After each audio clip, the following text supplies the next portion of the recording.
This is Curious Minnesota, a Star Tribune project that sends staff from the state's largest newsroom hunting for the answers to great questions we receive from you, our readers. We're here to answer everything you want to know about the state's people, places, and culture.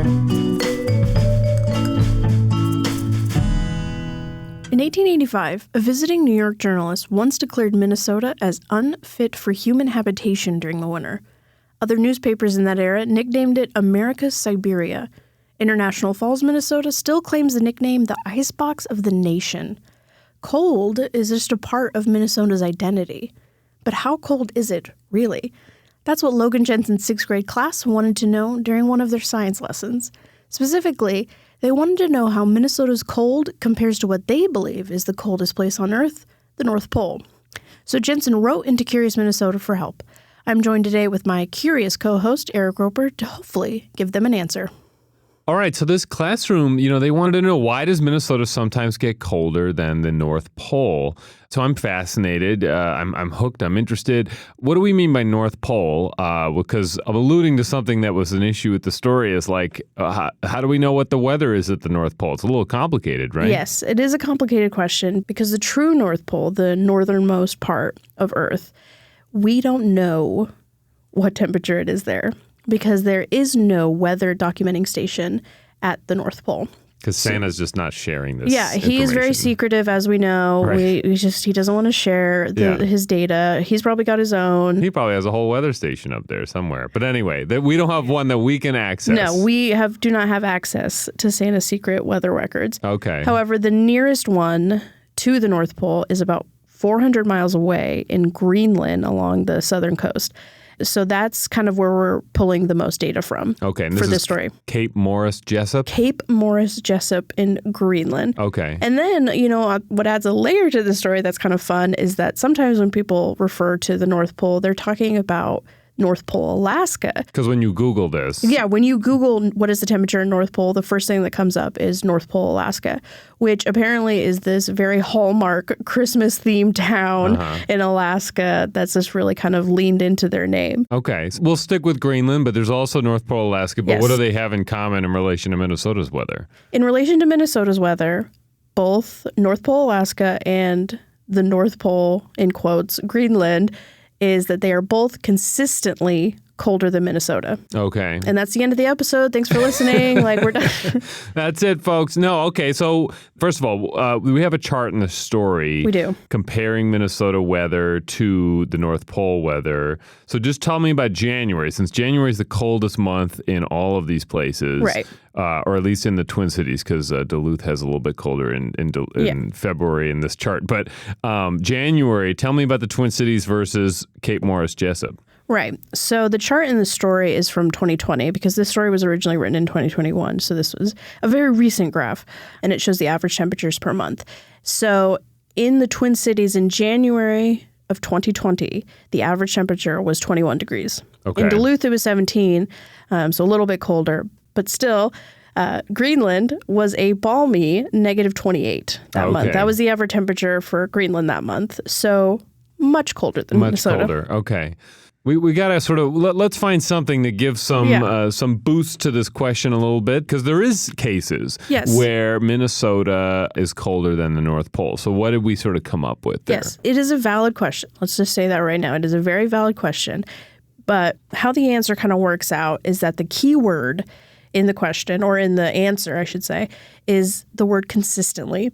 So these places, Alaska and Greenland, are consistently colder than Minnesota. But like you said, there are extreme examples.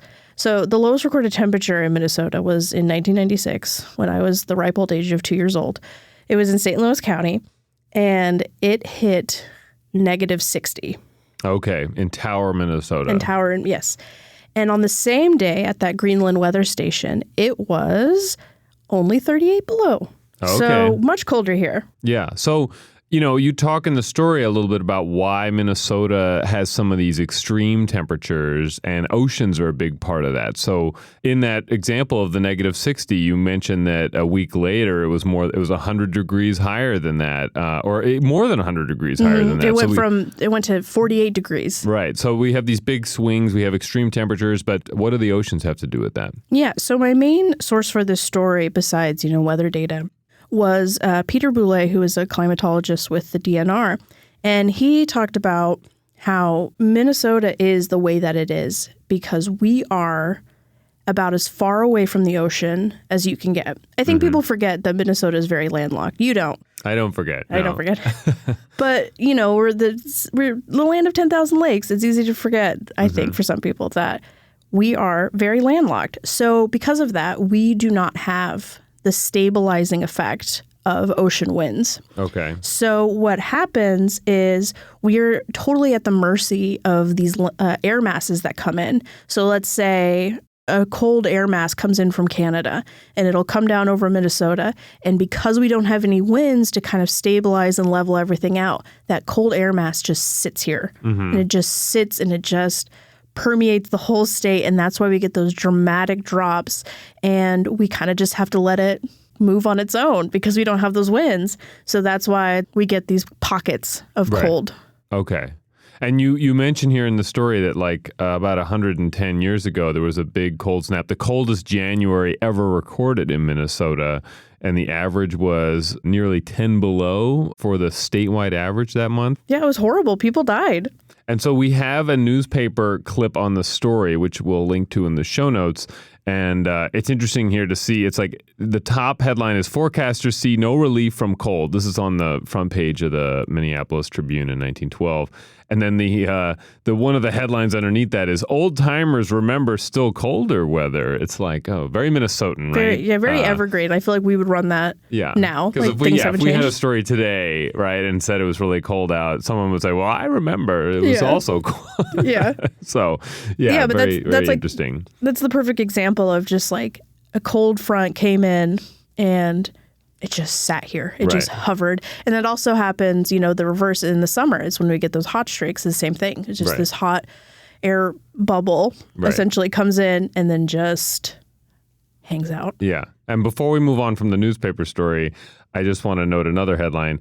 Cold wave holds entire country in its frosty grasp. I've said it before on this show, and I'll say it again. We just don't write headlines like we used to. We have to borrow from that in the future. Okay. As I'm understanding it, what you're saying is that, no, we're not colder than the North Pole on a regular basis, but there are examples of that, and this has to do with the lack of oceans to some degree in this part of the country. Yes, we are who we are. Minnesota is cold and hot because of where we are in the country, because our position in the country. Great. All right. Well, Ash, thanks so much. I appreciate it. And that's going to do it for today. If you have some thoughts about the show or a question you want us to tackle, you can email curious@startribune.com. Thanks to Matt Gilmer for editing today's episode, and thank you for listening. Thanks for listening to Curious Minnesota. We want to hear from you. Ask questions and read more stories online at startribune.com/curious. Our show is recorded at the Star Tribune's headquarters in beautiful downtown Minneapolis, and our music is produced by Matt Gilmer. If you like the show, please rate us on iTunes or leave a review. And until next time, stay curious.